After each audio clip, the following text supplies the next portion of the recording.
आज हम PN junction diode के न्यूमेरिकल सॉल्व करेंगे। अभी तक मैं आपको सिर्फ कॉन्सेप्चुअली बता रहा था कि पीएन जंक्शन डायोड थियोरी के अंदर क्या होता है, ठीक है। पर अगर आप गेट में इन सारे कॉन्सेप्ट्स को यूज़ करना चाहते हो, अप्लाई करना चाहते हो, तो आपको एप्लीकेशन का पार्ट आता कहाँ पे? एप्लीकेशन का पार्ट आता है न्यूमेरिकल्स में ही। तो पीएन जंक्शन डायोड के बीच में हमेशा एक बिल्ट इन वोल्टेज होता है, वो हमने सीखा है। तो अगर इस पीएन जंक्शन डायोड के लिए अगर मैं आईवी कैरेक्टरिस्टिक्स ड्रॉ करना चाहता हूँ, तो आईवी कैरेक्टरिस्टिक्स मैंने लास्ट लेक्चर में बताया था, पर उसमें अभी और थोड़ा क्लैरिटी आएगा आपके पास। ये वाई एक्सिस का करंट आई है और एक्स एक्सिस का वोल्टेज वी है। जो मेरा आई है वो मैं कौन सा करंट बताता हूँ? पी टू एन जाने वाला करंट आई। और जो मेरा ये वोल्टेज वी है वो क्या है? पी टू एन होने वाला वोल्टेज वी। ठीक है, तो इन दोनों वोल्टेजेस और करंट्स को हम प्लॉट करने की कोशिश करते हैं एक्स एक्सिस और वाई एक्सिस में। चलो फॉरवर्ड बायस का केस ले लेते हैं। फॉर एग्जांपल, अगर मैं इसे फॉरवर्ड बायस से वीडी से अप्लाई करता हूँ, एक वोल्टेज वीडी से, जहाँ पे मेरा पॉजिटिव टर्मिनल कनेक्टेड है पी से, नेगेटिव टर्मिनल कनेक्टेड है एन से, तो मैक्सिमम मुझे वीडी कितना अप्लाई करने की ज़रूरत है? मेरा बिल्ट इन वोल्टेज तक भी मैंने अप्लाई कर दिया तो भी मैक्सिमम करंट फ्लो होगा। और एक मेरा वीडी ग्रेटर देन जीरो होना चाहिए, पर वीबी तक भी मैंने लगा दिया तो भी पूरा चार्ज कैरियर्स फ्लो हो गए, उसकी वजह से मुझे मैक्सिमम करंट मिल जाएगा। तो इसके लिए हमने इसे देखा था कि मेरा आईवी कैरेक्टरिस्टिक्स कुछ इस तरीके का होता है, ठीक है। पर उसमें मैंने आपको एक बताया था, एक कट इन वोल्टेज का कॉन्सेप्ट। कट इन वोल्टेज का कॉन्सेप्ट बहुत लोग आपको ये सिखाते हैं कि cut in voltage he built in voltage होता है, जो कि सच नहीं है। बिल्ट इन वोल्टेज हम मेजर नहीं कर सकते। बिल्ट इन वोल्टेज टेक्नोलॉजी का प्रॉब्लम है, वो डिज़ाइन का प्रॉब्लम है ही नहीं। हम बिल्ट इन वोल्टेज मेजर कर ही नहीं सकते। तो इन शॉर्ट मैं आपको बता सकता हूँ कि आप कभी भी पता नहीं कर सकते कि आपको एक्चुअल में कितना बिल्ट इन वोल्टेज लगाना चाहिए ताकि आप मैक्सिमम करंट फ्लो करा सको, ठीक है। मेरे डायोड को अगर मैं इस पर्टिकुलर सर्किट को देखूं, अगर इस पर्टिकुलर सर्किट को देखूं, अगर मैं ऐसा वोल्टेज लगाऊंगा वीडी जो मेरे वीबी से ज़्यादा है, जो अगर मेरे अपना ऐसा वोल्टेज लगा दिया जो वीबी से ज़्यादा है, फॉर एग्जांपल अगर मैंने applied voltage VD is equal to लगाया वीबी प्लस 5 वोल्ट, ठीक है, तो होगा क्या कि मैंने अननेसेसरी अपने डायोड को ज़्यादा वोल्टेज लगाया है। तो वो टाइम के साथ हीट प्रोड्यूस करेगा, और जैसे जैसे वो हीट प्रोड्यूस करेगा मेरा ईएचपी जनरेशन इंक्रीज होगा। जैसे जैसे मेरा ईएचपी जनरेशन इंक्रीज होगा और हीट प्रोड्यूस होगा और मेरा डायोड शायद से जल सकता है। तो एक्चुअल में मैं बिल्ट इन वोल्टेज मेजर भी नहीं कर सकता, और मुझे मैक्सिमम वोल्टेज वीबी तक ही लगाना है ताकि मेरा डिवाइस जले ना। तो मैं इस प्रॉब्लम को कैसे सॉल्व कर सकता हूँ? तो इसलिए आप देखोगे जब भी आप एनालॉग इलेक्ट्रॉनिक्स के क्वेश्चन सॉल्व करोगे, हम किसी भी सर्किट में अगर पीएन जंक्शन डायोड यूज़ करेंगे तो उस डायोड के सीरीज में हम या फिर पैरेलल में किलो ओम्स के रेजिस्टेंस लगाते हैं, और अप्लाइड वोल्टेज वीडी इनाफ बड़ा लगाते हैं कि वो अप्रोक्सीमेटली जो ड्रॉप आएगा पीएन जंक्शन डायोड के अक्रॉस वो वीबी के बीच में का ही आएगा, ठीक है। मैं एग्जैक्टली वीबी नहीं लगा सकता क्योंकि मैं वीबी मेजर ही नहीं कर सकता, और मैं अगर वीबी से ज़्यादा लगा दिया तो मेरा डायोड जल सकता है। इसलिए मैं क्या करूँगा, अपने सम्स में आप देखोगे हमेशा सीरीज में होगा रेजिस्टेंस एक डायोड के साथ। मैंने आपको और एक कॉन्सेप्ट यहाँ पे बताया था, जो था मेरा बिल्ट इन वोल्टेज और मेरा कट इन वोल्टेज सेम नहीं होता। तो ये कट इन वोल्टेज होता क्या है? कट इन वोल्टेज एक ऐसा वोल्टेज होता है जो बताता है कि हम किस करंट में इंटरेस्टेड है। जैसे अगर इस पर्टिकुलर एप्लीकेशन में देखें तो ये कट इन वोल्टेज के हिसाब से हम इस पर्टिकुलर करंट के वैल्यू में इंटरेस्टेड है। अगर हम इस पर्टिकुलर करंट वैल्यू में इंटरेस्टेड होंगे तो उसके हिसाब से मेरा कट इन वोल्टेज चेंज होगा। तो अलग अलग न्यूमेरिकल्स के हिसाब से, अलग अलग प्रोजेक्ट्स के हिसाब से मेरा cut in voltage of silicon diode change होगा, ठीक है। मेरा कट इन वोल्टेज चेंज होगा, मेरे एप्लीकेशन पे डिपेंडेंट है कि मैं किस करंट वैल्यू में इंटरेस्टेड हूँ, तो उसके हिसाब से मेरा कट इन वोल्टेज डिसाइड होता है, ठीक है। पर हमारे मैक्सिमम सम्स में कट इन वोल्टेज 0.7 ही होगा, पर इसका मीनिंग नहीं है कि मेरा कट इन वोल्टेज और मेरा बिल्ट इन वोल्टेज सेम है। ये टोटली रॉन्ग चीज़ें आपको पढ़ाई जाती है अभी तक। तो कॉन्सेप्ट आपको एक्चुअल पता होना चाहिए कि कट इन वोल्टेज होता क्या है। तो अभी हम कुछ मॉडल्स डिस्कस करते हैं, और वो मॉडल्स आपको बहुत ज़्यादा हेल्प करेंगे समझने के लिए भी। तो सबसे पहला मॉडल जो मैं आपके साथ डिस्कस करना चाहता हूँ वो है आइडियल मॉडल। आइडियल मॉडल क्या बताता है, अगर मेरा V1 माइनस V2, ठीक है, अगर मेरा V1 माइनस V2 जो है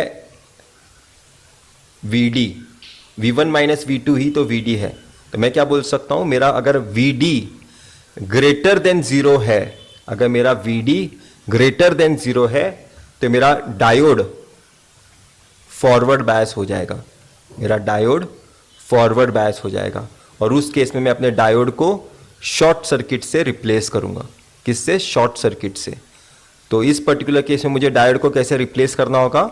सिंपल शॉर्ट सर्किट से, ठीक है, इस तरह से।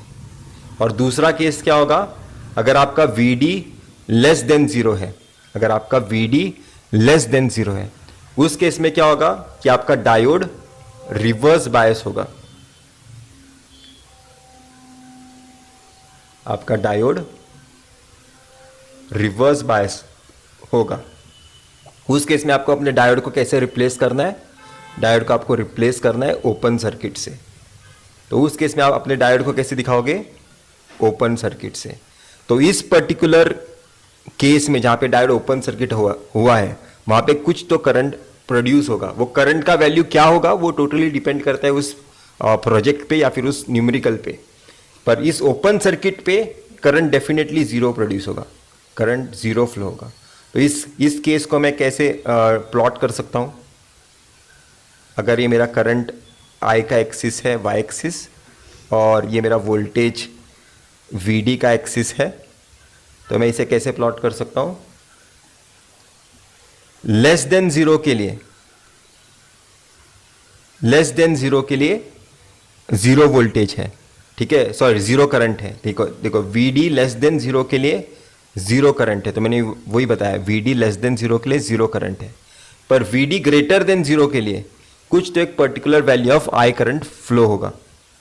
तो अगर आप इस प्लॉट में देखकर अगर आपको लग रहा है कि करंट इनफाइनाइट प्रोड्यूस हो रहा है, इसका मीनिंग इनफाइनाइट नहीं है। करंट का कुछ भी वैल्यू हो सकता है, ये वैल्यू हो सकता है, ये वैल्यू हो सकता है, ये वैल्यू हो सकता है, कुछ भी वैल्यू अचीव कर सकता है मेरा डायोड का करंट उस सर्किट के हिसाब से। इनफाइनाइट करंट नहीं प्रोड्यूस होगा।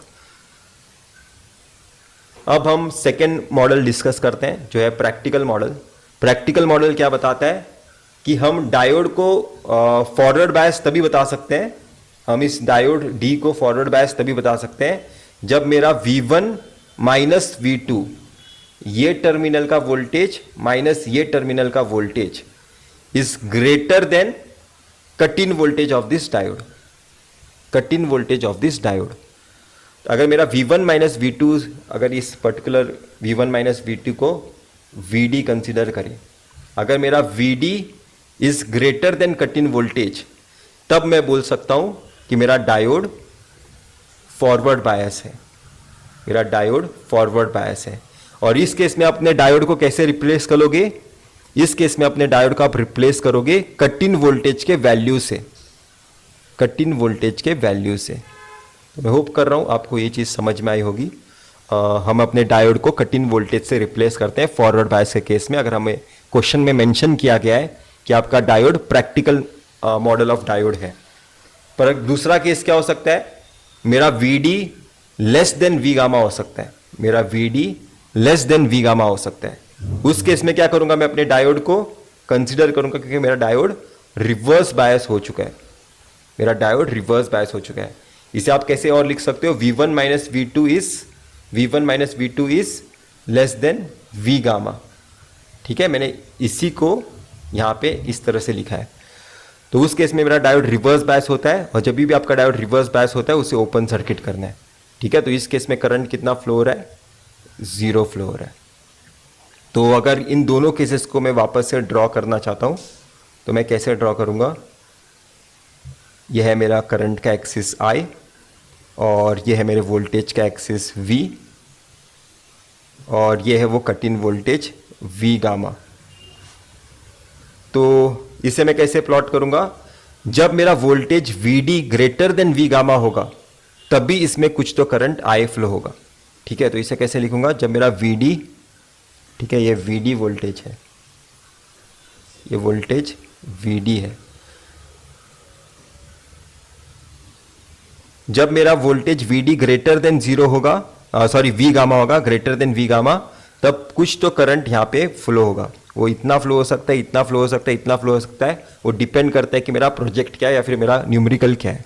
पर जब मेरा V D less than V gamma होगा तब डेफिनेटली करंट जीरो है। तो मैं इसे इस तरह से दिखाऊंगा।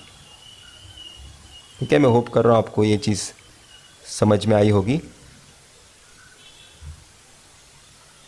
और ये हो गया सेकेंड मॉडल। अब मैं आपको थर्ड मॉडल दिखाता हूँ जो है piecewise linear. Piecewise linear भी आपको समझ में आएगा। थोड़ा इसे फर्स्ट मॉडल का और सेकेंड मॉडल का थोड़ा मिक्स करके इन्होंने थर्ड मॉडल बनाया है। तो सबसे पहले मैं आईवी कैरेक्टरिस्टिक्स ड्रॉ करता हूँ ताकि आप ज़्यादा तरीके से अप्रिशिएट कर पाओ कि मैं क्या बताना चाहता हूँ। ये करंट आई है इस डायोड में से फ्लो होने वाला, और ये वोल्टेज वीडी है जो हमने अप्लाई किया है अक्रॉस डायोड।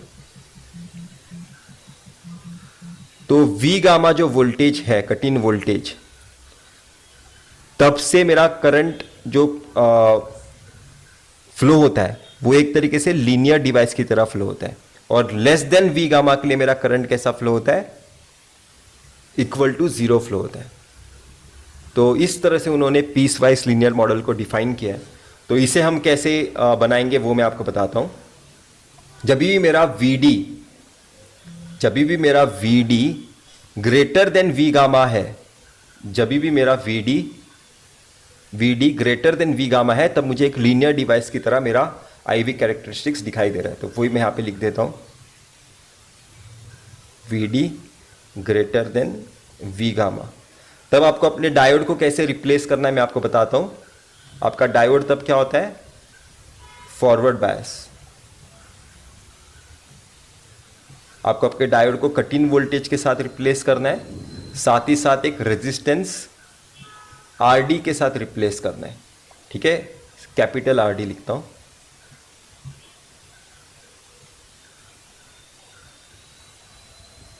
यह है कट इन वोल्टेज और यह है V1 और यह है V2। ठीक है, या फिर आप इसे समझ सकते हैं VD है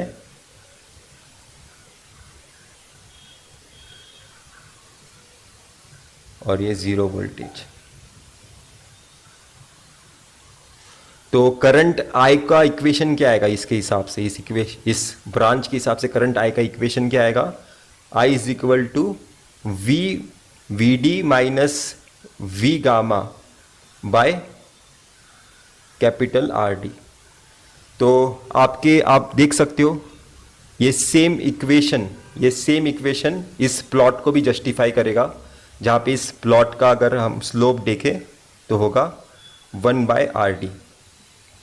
इस प्लॉट का अगर हम स्लोप देखें, इस पर्टिकुलर लाइन का अगर हम स्लोप देखें तो वो होगा 1/RD। और जब मेरा VD less than V gamma होगा,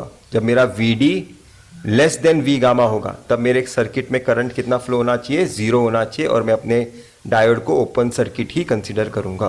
तो किसी भी केस में मुझे अपने डायोड को रिवर्स बायस में, जब मेरा डायोड रिवर्स बायस होता है तब मुझे उसे ओपन सर्किट ही कंसीडर करना है। तो मैं होप कर रहा हूँ आपको ये चीज़ समझ में आई होगी। और यहाँ पे मैं आपको कुछ चीज़ बताना चाहता हूँ। आप देख सकते हो ये है मेरा piece wise linear model,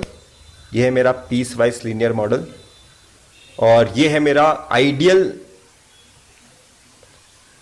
characteristics of PN junction. Ideally मेरा PN junction diode non linear device की तरह बिहेव करता है, पर आप क्या देख सकते हो, मेरा नॉन लीनियर कैरेक्टरिस्टिक्स और मेरा पीस वाइज लीनियर बहुत ही मिलता जुलता है। अगर मैं पीस वाइज लीनियर पे ही अगर आइडियल कैरेक्टरिस्टिक्स रेड पेन से ड्रॉ करूं तो वो कुछ इस तरह से दिखाई देगा। ठीक है, ये आइडियल कैरेक्टरिस्टिक्स थे ऑफ पीएन जंक्शन डायोड। और पीस वाइज लीनियर मॉडल बहुत ही अप्रोक्सीमेट रेप्लिका है मेरे आइडियल कैरेक्टरिस्टिक से। तो इसलिए हम पीस वाइज लीनियर मॉडल ज़्यादा प्रीफर करेंगे किसी भी मॉडल से। ठीक है, हम पीस वाइज लीनियर मॉडल ज़्यादा प्रीफर करेंगे।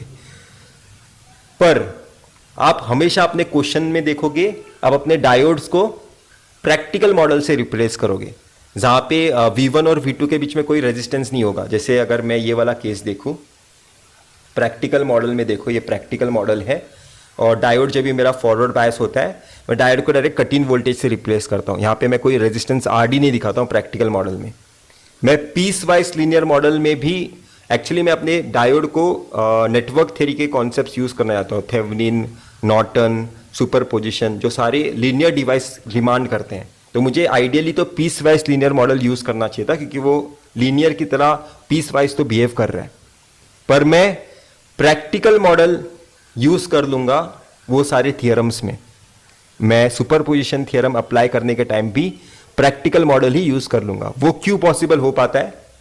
क्योंकि ये जो रेजिस्टेंस आर डी की वैल्यू है वो ओम्स में होती है, और जो मैं सर्किट में अगर किलो ओम्स के रेजिस्टेंस यूज़ करूँगा तो मैं इस आर डी को नलीफाई कर सकता हूँ या फिर नेग्लिजिबल समझ सकता हूँ। इसलिए मैं पीस वाइज लीनियर मॉडल को भी समझ सकता हूँ कि वो प्रैक्टिकल मॉडल की तरह ही बिहेव करेगा जब भी मैं अपने सर्किट में किलो ओम्स के रेजिस्टेंस यूज़ करूँगा। तो मैक्सिमम टाइप आप यू देखोगे, आप प्रैक्टिकल मॉडल के हेल्प से ही सारे Thevenin, Norton, superposition theorem apply कर लोगे, जबकि ये सारे थ्योरम्स लीनियर डिवाइस डिमांड करते हैं। ये प्रैक्टिकल मॉडल लीनियर डिवाइस की तरह नहीं बिहेव कर रहा है। Piecewise linear model approximately linear है, तो हम रेजिस्टेंस आर डी तो भी यूज नहीं करते अपने सर्किट में। क्यों? क्योंकि हम बाकी सर्किट में जो भी रेजिस्टेंस है वो किलो ओम्स में होते हैं, तो ये रेजिस्टेंस का इतना कुछ सिग्निफिकेंस नहीं रहता। ये अंडरस्टैंडिंग के बेसिस से बता रहा हूँ, और क्वेश्चन में इतना आपको सोचने की ज़रूरत नहीं है। क्वेश्चन में मेंशन किया जाएगा प्रैक्टिकल मॉडल यूज़ करना है या फिर piecewise linear model use करना है। क्वेश्चन में एग्जैक्टली मेंशन किया जाएगा कि आपको कौन सा मॉडल यूज़ करना है। पर आप देखोगे पीएन जंक्शन डायोड को DC analysis, AC analysis time superposition से सॉल्व करते हैं। डीसी एनालिसिस सेपरेट सॉल्व करते हैं, एसी एनालिसिस सेपरेट सॉल्व करते हैं। वो आप सीखोगे, बहुत ज़्यादा कन्फ्यूजन हो चुका होगा। तो हम डायरेक्टली अभी क्वेश्चंस में आते हैं। तीनों मॉडल मेरे हिसाब से आपको क्लियर है कि क्या करना है। आइडियल मॉडल में शॉर्ट सर्किट से रिप्लेस करना है डायोड को, प्रैक्टिकल मॉडल में कट इन वोल्टेज से रिप्लेस करना है डायोड को, पीस वाइज लीनियर मॉडल में cut in voltage series with resistance. ठीक है, कोई टेंशन लेने की बात नहीं है, वो सारे सम्स आएंगे। अभी हम इस क्वेश्चन पे सिर्फ ध्यान देते हैं, वो कॉन्सेप्ट रिवाइज हो गए इस क्वेश्चन को सॉल्व करते करते। तो देखो इस क्वेश्चन में पूछा क्या गया है, इस क्वेश्चन में पूछा गया है क्या आपका ये डायोड जो डी आपने लगाया है इन दो ब्रांचेस के बीच में, क्या वो ऑन होगा या फिर ऑफ होगा। तो ये डायोड हम आइडियली कंसीडर करते हैं कि ये आइडियल डायोड है। मैंने एज्यूम किया है कि ये आइडियल डायोड है। ठीक है, क्वेश्चन में मेंशन किया गया, पर क्वेश्चन मैंने आधा अधूरा लिखा है, इसलिए क्वेश्चन में एक्सपेक्ट करो कि आइडियल डायोड दिया गया था। अगर क्वेश्चन में मेंशन किया गया है कि ये आइडियल डायोड है, तो मैं क्या बोल सकता हूं, अगर ये वोल्टेज V1 है और ये वोल्टेज V2 है, ये डायोड तब ऑन होगा जब मेरा V1 minus V2 greater than 0 होगा, क्योंकि वही बताता है कि मेरा डायोड फॉरवर्ड बायस में होगा। या फिर मैं बोल सकता हूं मेरा डायोड ऑन होगा। डायोड ऑन होने का मतलब क्या है कि उसमें करंट फ्लो होगा। करंट फ्लो कब होता है? जब वो डायोड फॉरवर्ड बायस होता है। तो मेरा डायोड फॉरवर्ड बायस कब होगा? जब मेरा V1 minus V2 greater than 0 होगा। तो इस क्वेश्चन को कैसे सॉल्व करते हैं? इस क्वेश्चन को सॉल्व करने का बहुत आसान तरीका है। इस डायोड को सोचो ही मत कि वहां पे वो एग्जिस्ट करता है। हम without considering this diode voltage V1 calculate करेंगे। तो वोल्टेज V1 क्या होगा? वोल्टेज V1 क्या होगा? 2 kilo divided by 3 kilo plus 2 kilo. Voltage division rule apply कर रहा हूं। 2 किलो ये वाला resistance divided by total resistance 2 kilo plus 3 kilo into this voltage 5। मैंने V1 कैसे कैलकुलेट किया मैं वापस बता रहा हूं। मैंने डायोड को ओपन सर्किट किया और V1 कैलकुलेट किया। ठीक है, मुझे ये V1 कैलकुलेट करना था, तो मैंने यहाँ पे 5 देखा, यहाँ पे 3 किलो देखा, यहाँ पे 2 किलो देखा और यहाँ पे 0 वोल्ट है। तो इस तरह से मैंने V1 वोल्टेज डिवीजन रूल से कैलकुलेट किया है। और वोल्टेज डिवीजन रूल से मेरा V1 कितना आता है? अगर आप इसे देखोगे मेरा V1 आता है 2 वोल्ट। मेरा V1 आता है 2 वोल्ट। V2 भी आप सेम तरीके से आपको कैलकुलेट करना है, डायोड को ओपन सर्किट समझ के। 5 into 3 divided by 3 kilo plus 2 kilo, 3 kilo plus 2 kilo. मैं वोल्टेज डिवीजन रूल एक्सपेक्ट कर रहा हूँ कि आपको आना चाहिए, उतना तो आपको आना चाहिए, और सब्सट्रैक्शन मल्टीप्लिकेशन आना चाहिए। तो V2 का वैल्यू आपको कितना आ रहा है, 3 वोल्ट। तो अगर आप V1 माइनस V2 करोगे तो उसका वैल्यू कितना आता है, 2 माइनस 3 कितना आता है, -1 आता है। तो -1 ग्रेटर देन 0 नहीं है, -1 लेस देन 0 है। मतलब मेरा डायोड क्या है, मेरा डायोड है रिवर्स बायस। और अगर मेरा डायोड रिवर्स बायस है तो मैं कह सकता हूं मेरा डायोड क्या है, ऑफ है। तो इस तरह से आपको क्वेश्चंस को सॉल्व करना है। जब भी आपको ऐसे सिमिलर क्वेश्चंस दिखाई देंगे, डायोड को, एक ही डायोड होगा सर्किट में, डायोड को ओपन सर्किट करो और इंडिपेंडेंट उसके अक्रॉस के वोल्टेजेस कैलकुलेट करो। V1 इंडिपेंडेंट कैलकुलेट करो, V2 इंडिपेंडेंट कैलकुलेट करो, और देखो V1 minus V2 greater than 0 है कि लेस देन 0 है। जब भी सिर्फ सर्किट में एक ही डायोड प्रेजेंट है तब डायोड को ओपन सर्किट कर देना। हाँ, अब ये सेकेंड क्वेश्चन है जहाँ पे क्या दिया गया है, यहाँ पे भी आपको चेक करना है कि मेरा सिलिकॉन का डायोड ओपन सर्किट है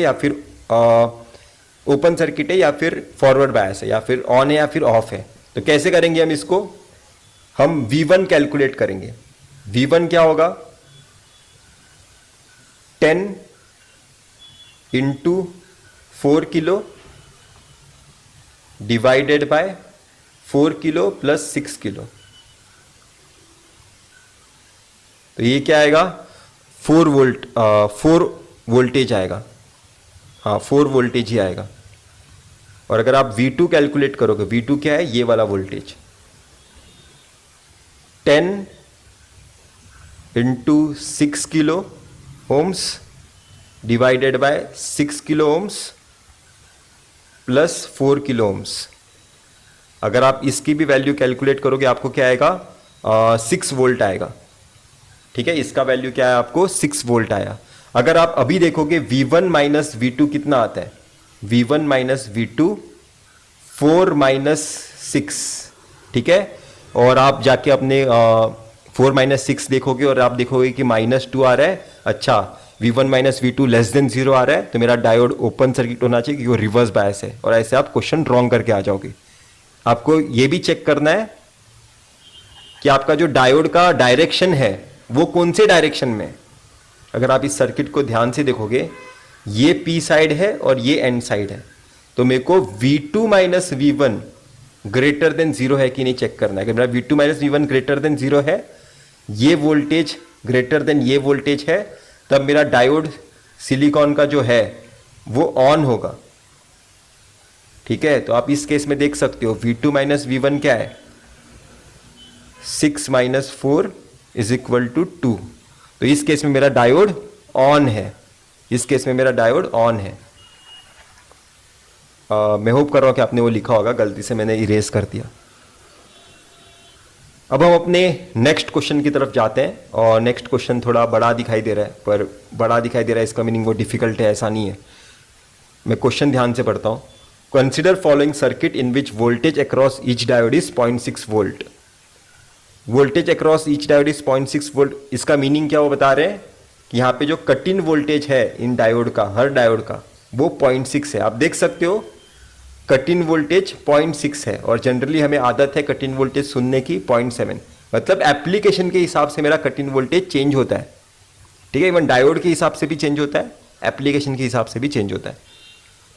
ठीक है, और क्या बताया गया है, and current flowing through each diode is 0.5 milliampere. उन्होंने क्या बताया, current flowing through each diode, मतलब हर डायोड से करंट फ्लो हो रहा है। इसका मीनिंग क्या है कि मेरा ऑल डायोड्स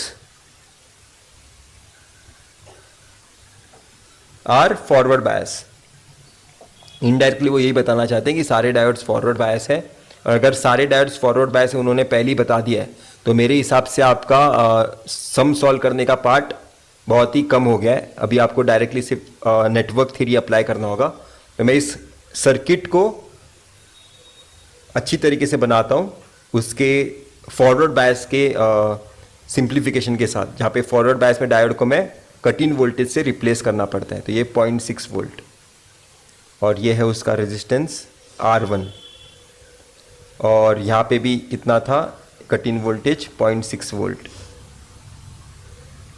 और यहाँ पे कितना वोल्टेज है 5 वोल्ट और इन दोनों ब्रांचेस के रेजिस्टेंस की वैल्यू है R2 और यहाँ पे भी कितना कट इन वोल्टेज है 0.6 वोल्ट, यहाँ पे 0 वोल्ट, यहाँ पे R3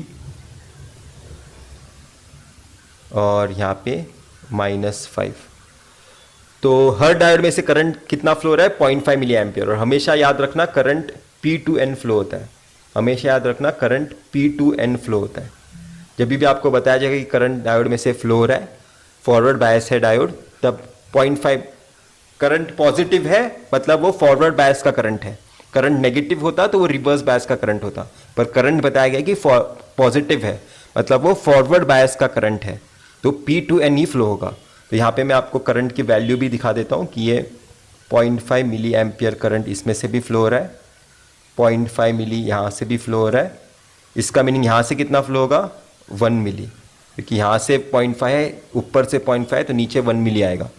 इस डायोड में से भी कितना करंट फ्लो हो रहा है 0.5 मिली, तो यहाँ से अगर 1 जा रहा है, यहाँ से 0.5 जा रहा है, तो यहाँ से कितना जाएगा 1.5 मिली। ठीक है, अभी मेरे हिसाब से बहुत ज़्यादा आसान होगा सॉल्व करना। आपको कुछ वोल्टेजेस फाइंड करने, जैसे इस ब्रांच की हेल्प से यहाँ पे का वोल्टेज कैलकुलेट कर सकते हो, इस नोड पे का वोल्टेज कैलकुलेट कर सकते हो। कितना होगा वो वोल्टेज 5 माइनस 0.6। हमेशा लास्ट वाला साइन देखना, ऐसे जाना है, ठीक है। अगर ये वाला वोल्टेज आपको कैलकुलेट करना है तो हमेशा राइट साइड से जाओ।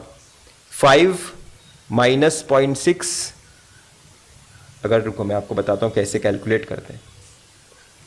अगर ये वोल्टेज का वैल्यू V1 है तो मैं कैसे इसे कैलकुलेट करूँगा, 5 minus 0.6 minus V1 is equal to 0। Equation लिख लो, ये बार बार मैं आपको लिख के नहीं बताऊंगा, बाद में V1 कैलकुलेट करने का तरीका बता रहा हूँ। 5 minus 0.6 minus V1 is equal to 0, तो V1 की वैल्यू क्या आई 4.6 वोल्ट। V1 का वैल्यू क्या आया 4.6 वोल्ट। तो इसी हिसाब से अगर मैं V2 कैलकुलेट करना चाहता हूं, V2 क्या आएगा 0 माइनस 0.6 मतलब माइनस 0.6 वोल्टेज आएगा, minus 0.6, 0 minus 0.6 minus V2 is equal to 0। अगर आप ऐसा इक्वेशन लिखना चाहते हो, इक्वेशन क्या होगा 0 minus 0.6 minus V2 is equal to 0। Last sign देखना है, राइट साइड में जाने के टाइम लास्ट साइन माइनस, तो V2 क्या आया माइनस 0.6।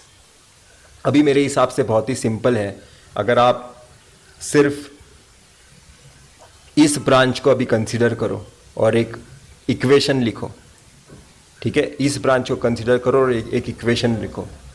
तो रेजिस्टेंस क्या होता है, रेजिस्टेंस क्या होता है V equivalent divided by I equivalent, ठीक है। यहाँ पे वोल्टेज इक्विवेलेंट कितना होगा इस रेजिस्टेंस के अक्रॉस, मेरे हिसाब से मैं बहुत कॉम्प्लिकेट कर रहा हूँ तो मैं डायरेक्टली लिख देता हूँ। मैं ये वाला इक्वेशन सिर्फ लिखूंगा, उसके आगे वाला मैं लिख के नहीं बताऊंगा इतना डिटेल में।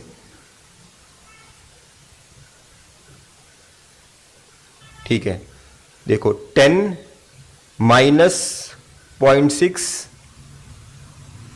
Minus I times R1, I क्या है 0.5 milli times R1 minus 4.6 is equal to 0। तो यहां पे से आपको R1 की वैल्यू क्या आएगी 10 माइनस 0.6 माइनस, यहां पे 4.4 आएगा ना, ये 4.4 है और ये 0.4 है, 4.4 और ये 0.0 ये 0.6 ही है, ये 0.6 ही है।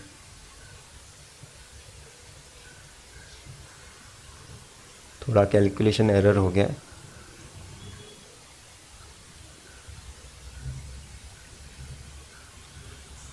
माइनस 4.4 डिवाइडेड बाय 0.5 मिली। तो अगर आप इस इक्वेशन को सॉल्व करोगे तो आपको R1 की वैल्यू आ जाएगी। R1 की वैल्यू मेरे हिसाब से 10 माइनस 5 बाय हाफ मिली, तो ये आती है शायद से 10 किलो ओम्स। तो R1 की वैल्यू 10 किलो ओम्स आई। R2 की वैल्यू आप कैसे कैलकुलेट करोगे? R2 की वैल्यू मेरे हिसाब से बहुत ही स्ट्रेट फॉरवर्ड है, ये वोल्टेज माइनस ये वोल्टेज डिवाइडेड बाय ये करंट। R2 की वैल्यू क्या है? 4.4 minus of minus 0.6 divided by 1 मिली। तो मेरा R2 का वैल्यू क्या आएगा? 5 किलो ओम्स, 5 किलो ओम्स। ठीक है, सेम तरीके से आपको R3 की वैल्यू कैलकुलेट करनी है। R3 की वैल्यू आप कैसे कैलकुलेट करोगे? जगह कम है यहाँ पे, तो मैं नेक्स्ट स्लाइड में लिखता हूँ। R3 क्या होगा? V2 minus 0.6 minus of minus 5 divided by 1.5 मिली। ठीक है, तो मेरे हिसाब से आप इस इक्वेशन को भी सॉल्व कर लोगे और आप आंसर फाइंड कर लोगे, जो पॉजिटिव ही आएगा। तो R1, R2, R3 की वैल्यूज़ इस तरह से आपको फाइंड करने थे इस क्वेश्चन में। सबसे बड़ा हिंट क्या था? सारे डायोड्स फॉरवर्ड बायस है। मतलब सारे डायोड्स क्यों फॉरवर्ड बायस है? क्योंकि सारे डायोड्स में से पॉजिटिव करंट फ्लो हो रहा है। उसके बाद सिर्फ डायोड को कट इन वोल्टेज से रिप्लेस करना था। हर डायोड को P2N फ्लो होने वाला करंट 0.5 मिली बताना था, और उसके बाद सिर्फ नेटवर्क थ्योरी का कॉन्सेप्ट अप्लाई करना था। अभी हम ये वाला क्वेश्चन सॉल्व करते हैं जो गेट में एक बार पूछा भी गया है। तो इस क्वेश्चन को थोड़ा ध्यान से देखो। VXY ये इनपुट वोल्टेज है जो दिया गया है एक sinusoidal signal VM sine omega T, और आपको पूछा गया है इन दोनों टर्मिनल के बीच में का वोल्टेज। मतलब इन शॉर्ट अगर मैं आपको बताऊं, एक ऐसा ग्राफ आपको ड्रॉ करना है। ये VXY है और ये वाला ग्राफ है VPQ। आपको बताया गया है कि इनपुट वोल्टेज साइनोसॉइडल है और तब आपका आउटपुट वोल्टेज कैसा होगा विथ रेस्पेक्ट टू टाइम। तो सबसे पहला केस लेते हैं, जब मेरा पॉजिटिव हाफ साइकिल होगा VXY, मेरा पॉजिटिव हाफ साइकिल होगा VXY, मतलब पॉजिटिव हाफ साइकिल। उस केस में आप अपने सर्किट को इस तरह से ड्रॉ कर सकते हो।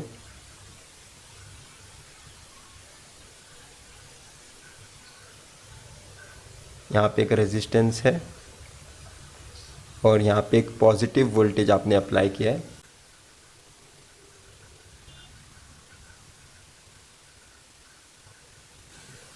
और ये सारे डायोड्स आपको अगर मेंशन नहीं किए गए हैं क्वेश्चन में क्या है, तो तब उन्हें आइडियल डायोड ही कंसीडर करना होता है। तो इस केस में मैं इन सारे डायोड्स को आइडियल डायोड कंसीडर करूँगा। और आइडियल डायोड के केस में आपको बहुत ही ज़्यादा चीज़ें आसान हो जाती है। जब भी किसी भी डायोड में, अगर आइडियल डायोड में मैं आपको एक चीज़ बताता हूँ, आइडियल डायोड में अगर P side positive terminal of battery को कनेक्टेड है और N side negative terminal of battery को कनेक्टेड है, तो समझ जाना कि वो डायोड फॉरवर्ड बायस है। आपको V1 एग्जैक्ट वैल्यू कैलकुलेट करने की ज़रूरत ही नहीं है कि वोल्टेज ग्रेटर देन 0 है क्या, वी गामा से ग्रेटर है क्या। P साइड पॉजिटिव वो कनेक्टेड है, N साइड नेगेटिव से कनेक्टेड है, मतलब वो डायोड फॉरवर्ड बायस है। ऐसे आप इस तरह से आप क्वेश्चन सॉल्व कर सकते हो। तो ये चीज़ लिख के ले लो अपने नोटबुक में, मैं इसे इरेज कर रहा हूँ।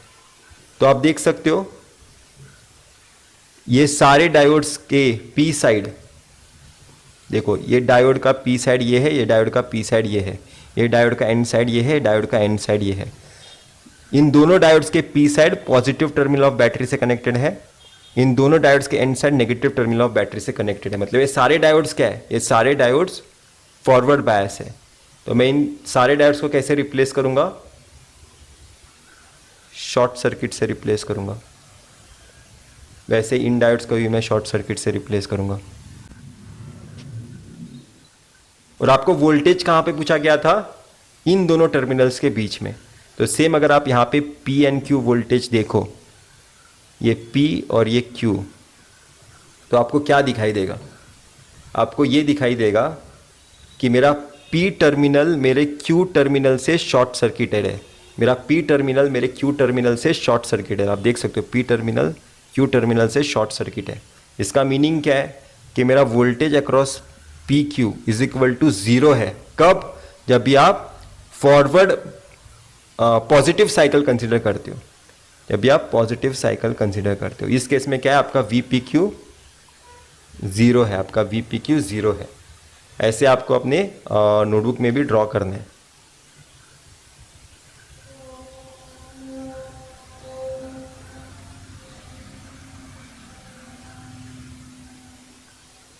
अब मैं नेगेटिव साइकिल कंसीडर करता हूं। नेगेटिव साइकिल कंसीडर करने के लिए मुझे ये वाला केस इरेज करना होगा, तो मैं इरेज करता हूं सबसे पहले। सेकेंड केस, जब मेरा V(x5) नेगेटिव साइकिल है, तब मैं वापस से अपने डायोड का डायग्राम बनाता हूं। और ये सारे डायोड्स क्या है, आइडियल डायोड है। जब भी अभी मेरा Vx5 मैंने नेगेटिव कंसीडर किया, मतलब ऊपर वाला टर्मिनल मुझे नेगेटिव कंसीडर करना है, नीचे वाला टर्मिनल पॉजिटिव कंसीडर करना है।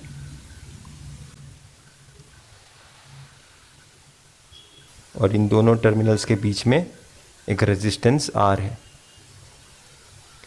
अगर आप अभी देखोगे, ये साइड P है और ये साइड N है। अगर आप देखोगे मेरा P side of the two diodes, इन दोनों डायोड्स के P साइड नेगेटिव टर्मिनल से कनेक्टेड है, मतलब ये दोनों डायोड्स क्या हो गए, ओपन सर्किट हो गए। ठीक है, इन दोनों डायोड्स को देखो, N साइड इन दोनों डायोड का पॉजिटिव टर्मिनल से कनेक्टेड है, मतलब ये दोनों डायोड्स भी क्या हो गए, ओपन सर्किट हो गए। अगर आप अभी देखोगे, आपको क्या किसके अक्रॉस वोल्टेज कैलकुलेट करने बोला, इन दोनों टर्मिनल्स के अक्रॉस। तो ये दोनों टर्मिनल्स देखो, आप इन दोनों टर्मिनल्स के अक्रॉस वोल्टेज कैलकुलेट तो करना चाहते हो, पर आपका जो सोर्स है, ये वाला ब्रांच आपका सोर्स है, राइट, जो आपके आउटपुट से आइसोलेटेड हो चुका है। आपका आउटपुट से इनपुट बाहर निकाल के रख सकते हो, ये इनपुट जो आपका सोर्स है वो बाहर निकाल के रख सकते हो, क्योंकि वो ओपन सर्किट हो गया। तो मतलब इसका मीनिंग क्या है, आपका इस केस में भी VPQ कितना है, 0 है। मतलब मेरा जब नेगेटिव साइकिल था तभी मेरा आउटपुट कितना आया, 0 आया। तो मैंने कुछ क्वेश्चन सॉल्व किए पीएन जंक्शन डायोड के, और इसके आगे और थोड़ा कॉम्प्लिकेशन हम बढ़ाएंगे, पर मेरे हिसाब से आपको बहुत सारी चीज़ें क्लियर हो गई होगी इन सम्स के हेल्प से। तो हम आगे अभी सम्स ही सॉल्व करेंगे, और पूरा डिस्कशन एनालॉग इलेक्ट्रॉनिक्स का voltage, current, resistance, power dissipation इसी पे होगा। तो हम नेक्स्ट वीडियो में मिलते हैं और क्वेश्चन सॉल्व करते हैं। बाय।